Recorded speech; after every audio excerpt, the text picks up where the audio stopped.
Welcome back to the Wayniac Nation Fantasy Football Podcast, where we just learned you can move the heads around on a Zoom call, and we are just having the best time with that.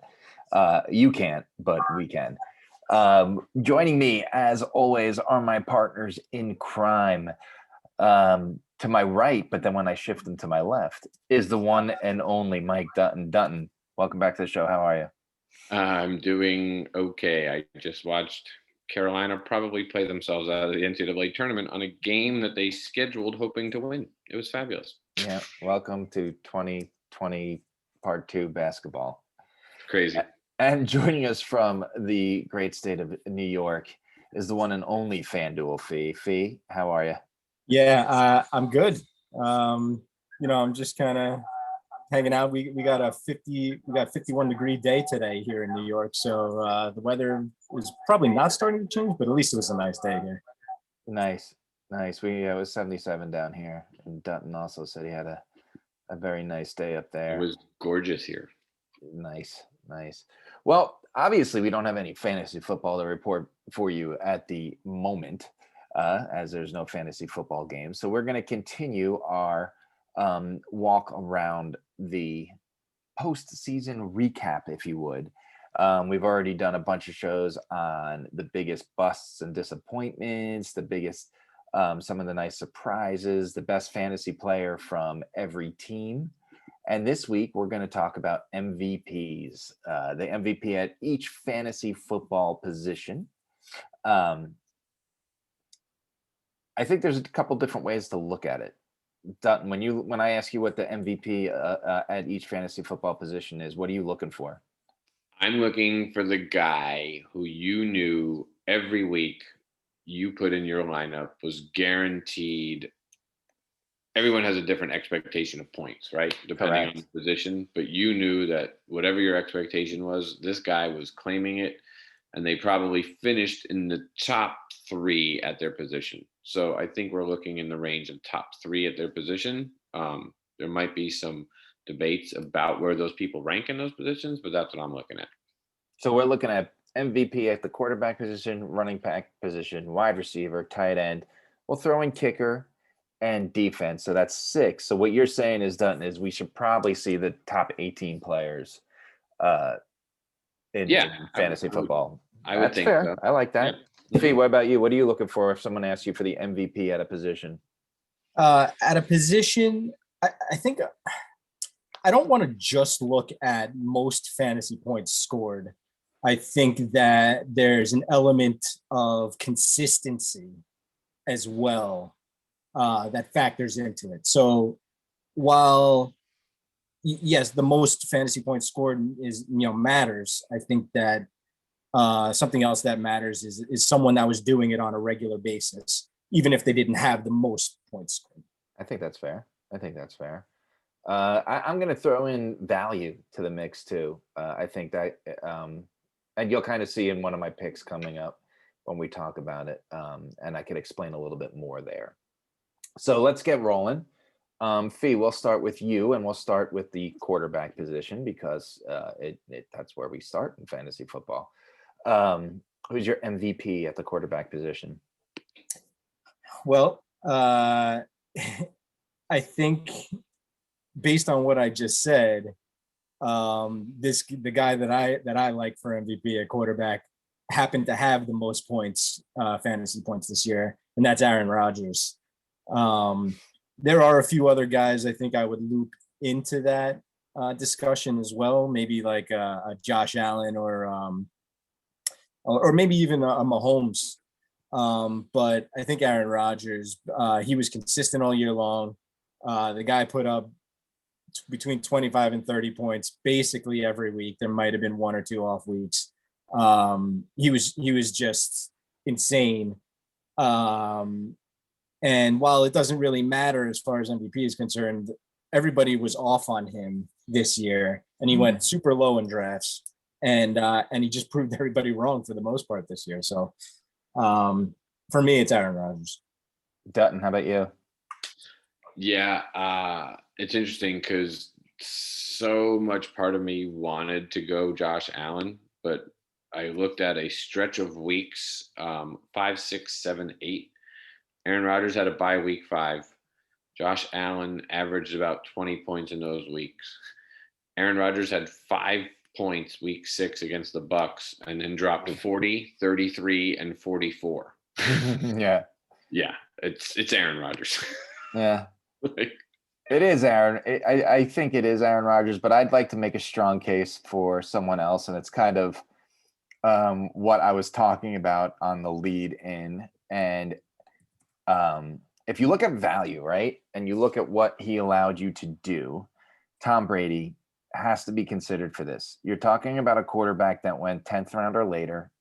You're talking about a quarterback that was a backup in many a league and became the starter and gave you not only I think he was 5th to 7th, depending on what your scoring is. He was either the 5th best scoring quarterback or the 7th best scoring quarterback for a 10th or later round draft pick. And then it gives you a flexibility to draft the guy that you did draft to be your starting quarterback, which is what I did with Patrick Mahomes. And then I got a quarterback that did have that one stinker against the Saints. I think it was like 4 points. It was something abysmal that game. But he was consistently a 20-point guy, and I think Tom Brady has to be thrown into the mix. But it's hard to go against Aaron Rodgers this year. And it's interesting when, just really quick, to back up your point about Tom Brady, when you look at his last 3 weeks, which is fighting for the playoffs, possibly finals, right? Right. Tom Brady was like 37, 42, 43 points in our league. So, but then again, Aaron Rodgers was 35, 37, right. 37. But Brady, and Brady definitely got strong when it mattered most. For sure. But yeah, sure. I hear you saying with the value thing for sure. So let's move on again. If you're joining us on the Twitcher, we're talking about MVPs at each fantasy MVPs at each position for the 2020 season. We just did quarterback, and we're going to move on to running back. Dutton, we'll start with you this time. So I'm going to go, I think maybe an interesting route with this one. I'm going to go Dalvin Cook, and here's why. He was a first-round pick, and he's the only first-round pick who gave you first-round value this year, unless Travis Kelce was picked in your first round, right? Like, in terms of your running backs, in terms of your wide receivers, in terms of your tight ends, I think Dalvin Cook gave you the best for your first-round value. Yeah. Fee, before you jump in, I had Cook as well. And, Kamara definitely gave you first-round value. And I think that's who the conversation's between, right? It's one of those two guys. But Kamara kind of disappeared for a good stretch of the year. And we're talking on, we said the consistency thing at the beginning of the show. And that's why I went with Cook over Kamara. Fee, how about you?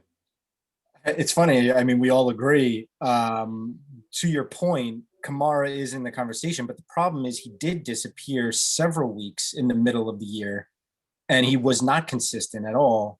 And that's a big factor. So while Kamara may have had more fantasy points total for the year, I think Dalvin Cook is very clearly the more consistent back, and probably and while I think he did miss 1 or 2 games due to injury, but Kamara I think missed a couple also, and also the games that he was there, he didn't show up a couple of times. So I think that Dalvin Cook was more consistent.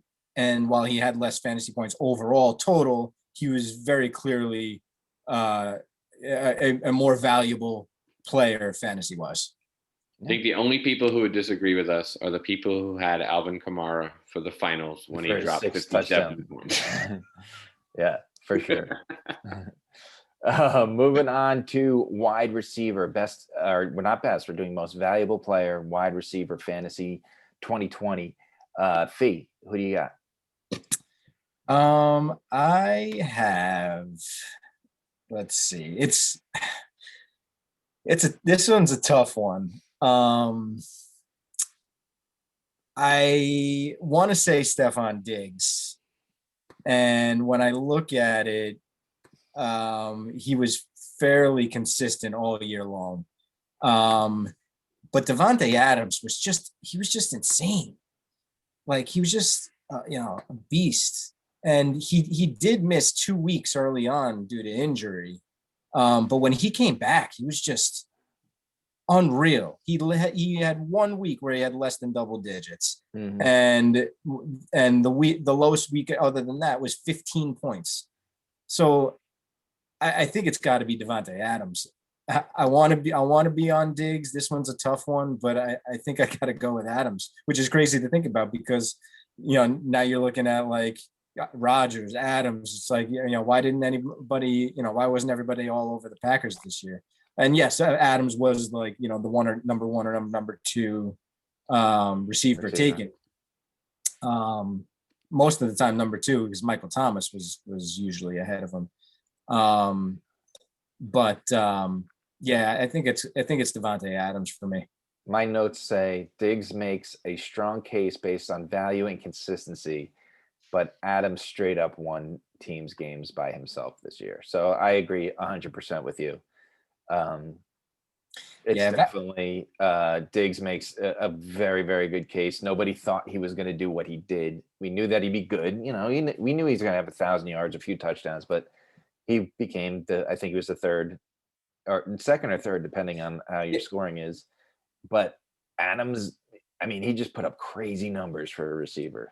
We have Diggs as third, but as far as value is concerned, I mean, it's very clearly Diggs because Adams went in the first round, maybe beginning of the second, but Diggs, went 6th, 7th round, right? Yeah.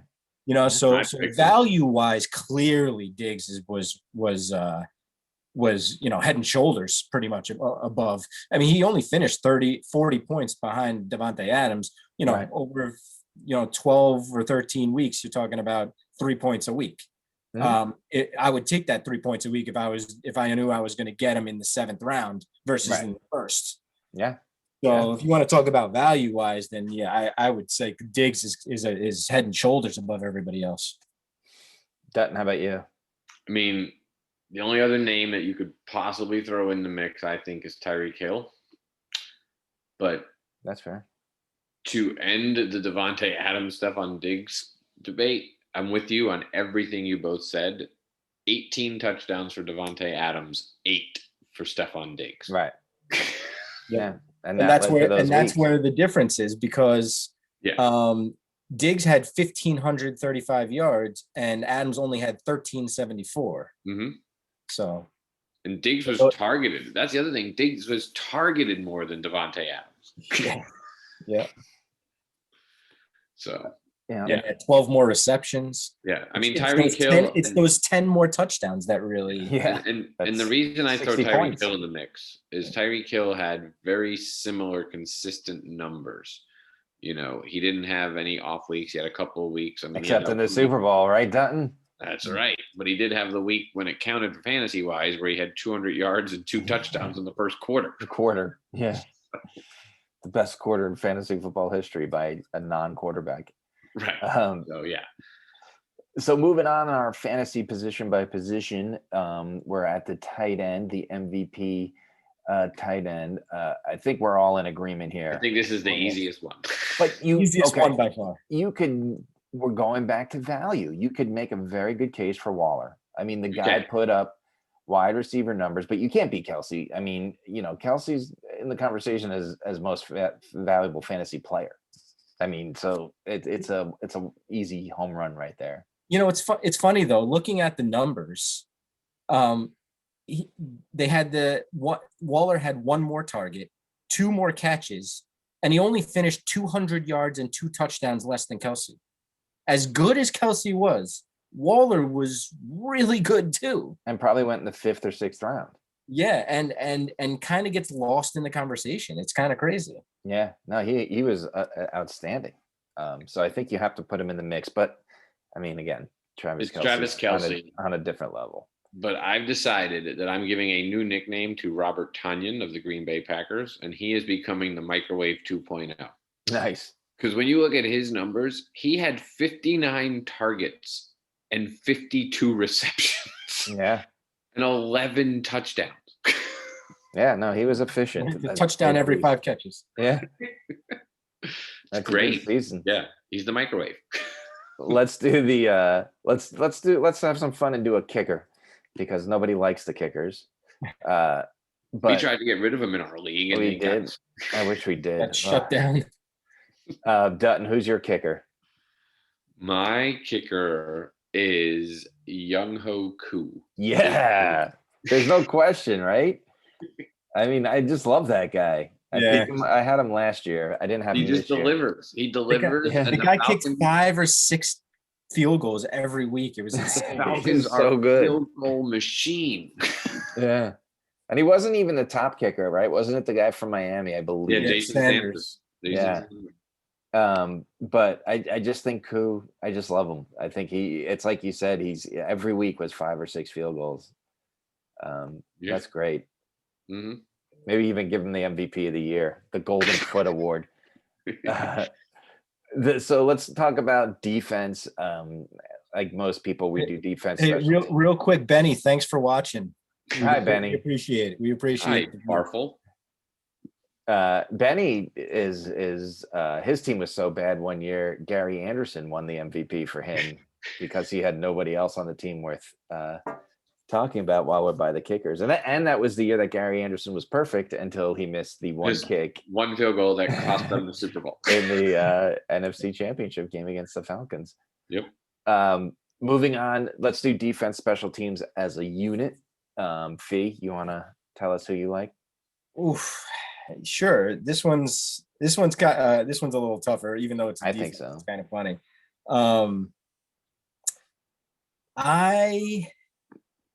I don't want to go with the team that just scored the most points, which was the Colts. Right. The Rams were really good this year. Mm-hmm. As far as consistency goes, the Rams they had a couple of off weeks, but for the most part, there was only 1 or 2 weeks where they had less than 9 points. I think I go with the Rams because of consistency. And I didn't look at the Colts, but I'm going to go with the Rams as far for my MVP for defense. I got to agree with you. I think they had the most average points, which is what you're speaking to. Like that week in, week out. Yeah. And they had like the best average of points per game. The Colts had some big weeks. It's why they finished with the most points, but they weren't as consistent. And I think you'd want consistency with a lot of points, but not like, astronomical points and then weeks where you have like 0, 1, or 2. But I mean, also when you talk fantasy MVP at defense, you got to mention the Ravens, right? Because you talk about consistency on a week in, week out basis. We're talking about a team that's done it week in and week out for what, a decade, maybe longer, So, but I do agree with you. I really like the Rams this year. I use them a lot in daily fantasy because of matchups. I think that would be my choice as well. The Ravens had a tough stretch from week 10 through week 14, which is, the last 3 weeks of the regular season, the time you need them the most, and a wild card game if you had them. They kind of let you down a little bit. So the Ravens are a little tough. Yeah, that's fair. Dutton, who you think? I agree with everything you guys are saying. I do. It's hard not to talk about the Colts. The Rams. It's hard not to talk about the Colts, the Ravens. But I think it's the Colts just on the fact that they had 6 touchdowns. I mean, you're getting a touchdown from your defense. That's huge. And their interception numbers were not the highest, but they were not far from the highest. They're in the top 5. They had a lot of fumble recoveries. And stat I like the most about them, 3 safeties. And so if you're getting like more than 2 points for a safety from a defense in some fantasy leagues, I think that's huge. So I'm going to go with the Colts. I know it's weird to go with the top team there, but I'm going to go with the Colts. But you're right. You talk about 6 touchdowns, 3 safeties, 9 out of 13 weeks your defense is scoring outside of a sack or something. You're talking big points from a defense. So it's definitely fair to go with the Colts. I just don't ever like the Colts. So and I always look at defenses like, what are fun defenses to watch, right? Yeah. And I think the Colts were a fun defense to watch this year. Like, they were all around the ball. They're, you know, In fantasy, I never tend to go with the good defenses. I go with the opportunistic, fun defenses. Like I like the Arizona Cardinals, you know, because of Peterson back there. You know, I like teams like that just they're going to get burned because they jumped the gun. The Bills are like that sometimes, right? The Bills defense can reel off like a 20-point game, but then get you like 3. Yeah, you know?